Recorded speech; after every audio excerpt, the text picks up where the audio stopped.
Namaskaram. Welcome to this episode where we will learn the meaning of the 11th Pasuram of Pillaiandadi.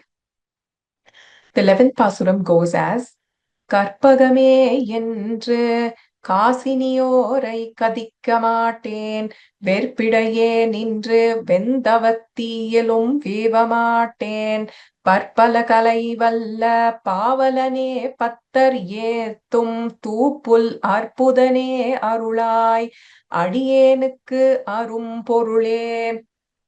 So in the previous Pasuram, we are having a direct conversation with Swami Desikan, and we called him as a Kalpaka Vriksha, one who will bless us with any desire that we need. In this, actually, we are taking a slightly different angle to the word Karpagame again. As it is in Andadi, it's again starting with the word Karpagame over here.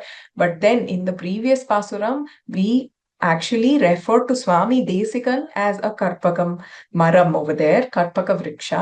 Whereas here, what we are referring to, let's look at the word by word meaning.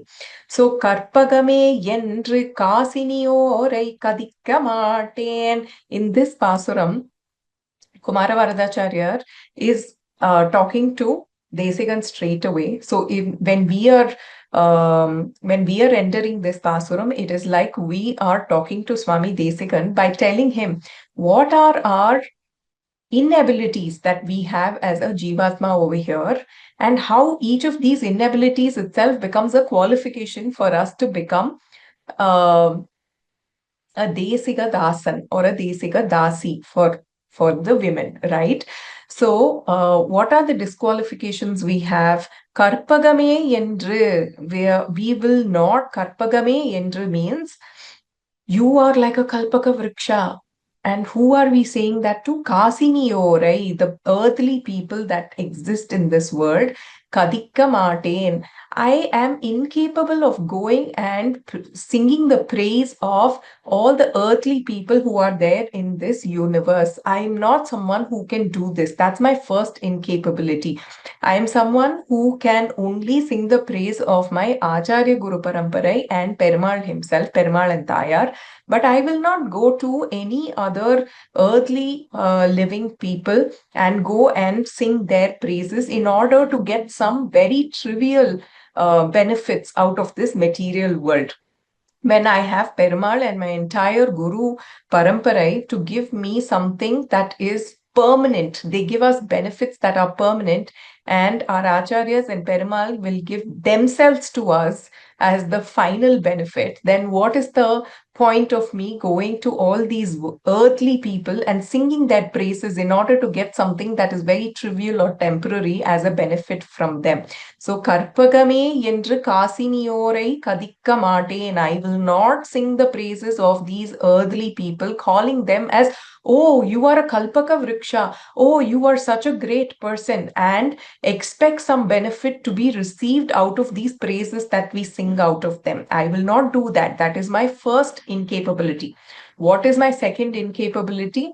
Verpidaye nindru vendavatiyelum veva marten. Verpidaye means I cannot stand atop a hill and do tapas for you, tapas for Perumal, right? I cannot do any of these very difficult Karma Yoga, Jnana Yoga, Bhakti Yoga, all of these are extremely difficult for me. I cannot stand in Panchagni and do tapas. I cannot do penance. I cannot stand atop a hill and stand in one leg and do penance for years together in order to get your Sakshatkaram. So these are all my set of second incapabilities. And by doing all of these, I cannot spend so many years and birth after birth in this Bhuloka. So all of these incapabilities of mine make me super qualified in order for me to become a Desika Dasan, right? And why would I make Desigar as my absolute Swami or the master? Because he is Parpala Kalaivalla Pavalane. He is someone who knows all the Shastras. He has mastered every Shastra that has been given, and he is Kavitarkika Simham. He is Sarva Tantra Swatantra. There is nothing that he does not know, right? So we see in Bhagavatam that Krishna learned 64 different shastras within 64 days from Sandipani Maharshi, right? Similarly, it's not like Krishna did not know anything. He knew everything, but in order to establish that a person has to go and serve an Acharya and learn the shastras, the Lord himself, when he incarnated as Krishna, he also spent 64 days in a Gurukulam at the feet of Sandipani Maharshi, and he learned 64 kalas, the 64 skills within 64 days, which would take normal human beings like us several lifetimes to learn even one of that skill, right? So similarly, we have Desigar, who knows all the kalai, parpala kalai valla, innumerable skills he has, and he is a scholar par excellence. And who says this? Pattaretum tupul arpudane arulai pattaretum. Bhaktar over here is bhaktar, devotees. Devotees are praising you as the one who knows all the several Shastras, and who is the scholar of all of these, and who is this Tupul Arpudane Arulai. So we are calling him as Arpudane. Arpudane here means that he is an amazing scholar. He is someone who is absolutely we cannot call him an object, but then an object of amaze. That's what Swami Desikar is. Arpudane can be translated in Sanskrit as probably Adbhutam, right? When Krishna was born, Shukha says that he was Tam Adbhutam Bhalakam, right? He was someone who was beyond what a human mind can even encapsulate. He was such an amazing incarnation that he was Tam Adbhutam Balakam, and his entire life history itself is Adbhutam, right? Our Acharyas say that Krishna being born in this universe is not an Adbhutam. He doing so many, Andal calls him Mayan. He does all the kind of naughtiness and he does so many miracles. All of that is not Adbhutam. What is truly Adbhutam is when Parabrahman himself incarnated over here and he made himself be tied by Yashoda to that Damodara Leela. That is what was Adbhutam in Krishna Leelas, right? All of the Krishna Leelas that he does can be associated to the 32 Brahma Vidyas, is what our Acharyas say. So each of these Leelas has so much meaning to them. But one thing that the human mind or our Acharyas definitely cannot understand is how such a big personality, he is the Sakshat Parabrahma who has the highest level of capability, but he stood there with those yearning eyes asking her, saying, "Why are you tying me?" And he allowed her to tie him up. Kanninun Shiruttamvinal Kattunna Panniya Perumayan. He allowed himself to be tied by Yashoda, right? So similarly, Swami Desikan is no less. He is also Adbhutam. And how is he Adbhutam? Because he has got all of these Shastric knowledge. He has the understanding of the entire Vedas. He has all the skills possible in this universe. And he's got Hayagriva Sakshatkaram. He's got literally every Perumal and Archa Avatara Sakshatkaram. But he did not stop all of this anugraham, all of these blessings with just himself. He is a true Acharya. So he wrote down all of this so that not only the people who existed during his time, but also all the people who are going to come into this Kali Yugam will have access to all of his works. And his works are exemplary because they give us this path to liberation. Now, the next word he says is Adiyenukku Arum Porule. So we are asking him to bless us with something. What are we asking him? Arpudane Arulai, you miraculous and amazing scholar, Arulai, please bless me with Adiyenukku Arum Porule. Please bless me with this most coveted object, which is the path to liberation. So we're not asking you for dharma, artha, kama, none of these. Out of the four purusharthas, we're not asking you for dharma, artha, kama, but please show us the path to liberation. And that too, what kind of a person am I? I am someone who has all these disqualification itself as my qualification.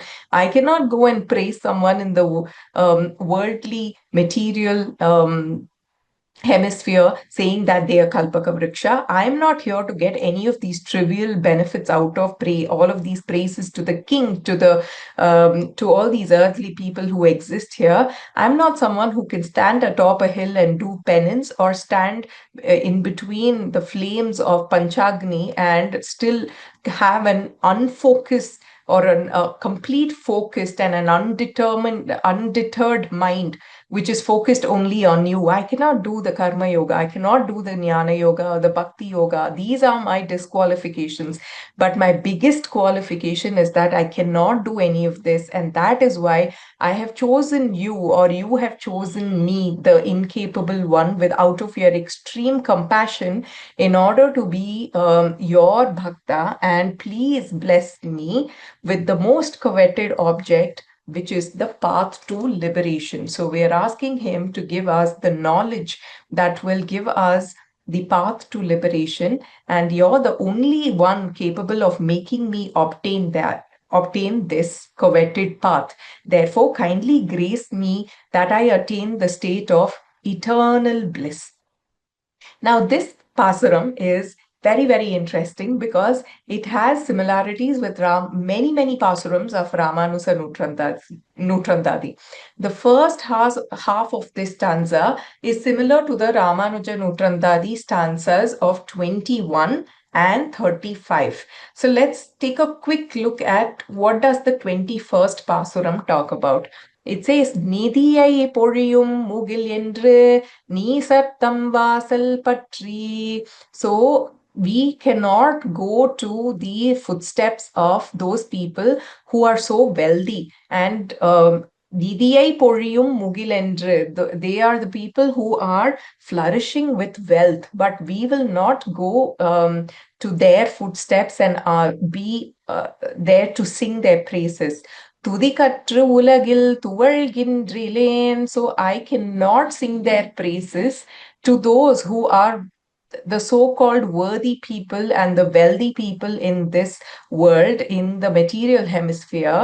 We are not those who will go to such kind of people, is what that says.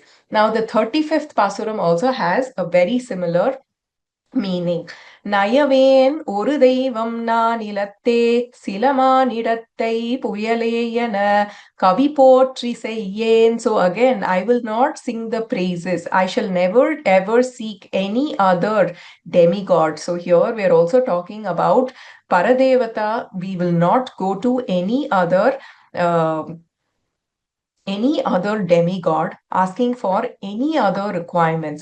I shall never sing or praise others like what other poets sing, the lowly human beings, as the oh merciful clouds, oh storm, etc. I shall never ever forget the lotus feet of Sri Ramanujacharya. That is what the 35th Pasuram says. So, Nayaven urudaivam na nilatte silamanidattai puyaleyana kavi potri seyyen பொன் அரங்கமென்னில் மயலே பெருகும் இராமானுசன் மண்ணு மாமலத்தாள் அயரேன் அருவினை என்னை எவ்வாறு என்று அடர்ப்பதுவே.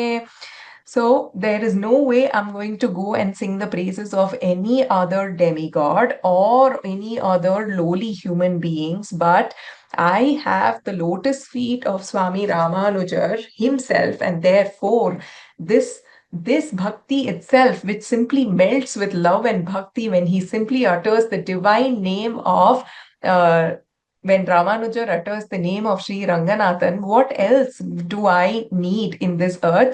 And how will the karmic diseases even trouble me even after seeking the refuge of Swami Ramanuja? So the first half of the 11th Pasuram of Pillaiandadi is very similar to these two Pasurams of Ramanuja Nutrandadi, which is 21st Pasuram and the 35th Pasuram. Now, the second half of the 11th Pasuram is very similar to the 14th verse, right? The 14th verse of Ramanujanuttrandadi goes as Gadik Padari Venganamum Kallum Kadalum Ellam Kodikka Tavam Seyyum Kolgayattrain Kolli Kavalan Sol Padikkum Kalai Kavi Padum Periyavar Padangale Tudikkum Paraman Iramanusan Yennai Sorvilane. So it talks about all the incapabilities of Gadikka Padari. In order to be scared of my status right now, I will not be able to go to Venganamum. I cannot go to the forest, the deep forest, walking amidst Kallum, Kadalum, Yellam. So I cannot walk on stones. I cannot cross the ocean of sea. And Kodikka Tavam Seyyum, I cannot do a penance which will be so difficult and so, it's so deep and focused that it would actually start fuming. Kodikka tavam seyyum kolgayattrain. I do not have any of these principles to do all of these penance or walk on a difficult path like that, a path that is filled with stones, or be able to cross the oceans in order to get your sakshatkaram or be able to get the path to liberation. So I can only think of Ramanujar's feet, and that is the only gadi that I have. That is the only qualification I have. So this Pasuram, the 11th Pasuram of Pillaiandadi, has very similar interpretations to Ramanujan Utrandadi's 21st Pasuram, 35th Pasuram, and 14th Pasuram. Right? In all, as a summary, what does this Pasuram say is, in this stanza, the poet, which is Kumara Varadhacharya, asks the people to keep away from materialists, not look at the so-called successful people in the material hemisphere and go and sing their praises. Or we also tells us that our Swarupa is such that we are not people who can do penance for all of this limited heavenly pleasure. He urges us that only desire for liberation is the permanent desire and is the one that is worthy of being desired. And he prays to Swami Desikan to reveal the path to liberation and give us the knowledge as the protection for all of this. We will continue to pray to Swami Desikan to show us this path to eternal bliss. And may we all spend the rest of the days meditating on Swami Desikan so that we also get the right knowledge at the right time in order for us to choose what is right and what will give us the eternal bliss. Srimate Ramanujaya Namaha, Srimate Nigamanta Mahadeshikaya Namaha.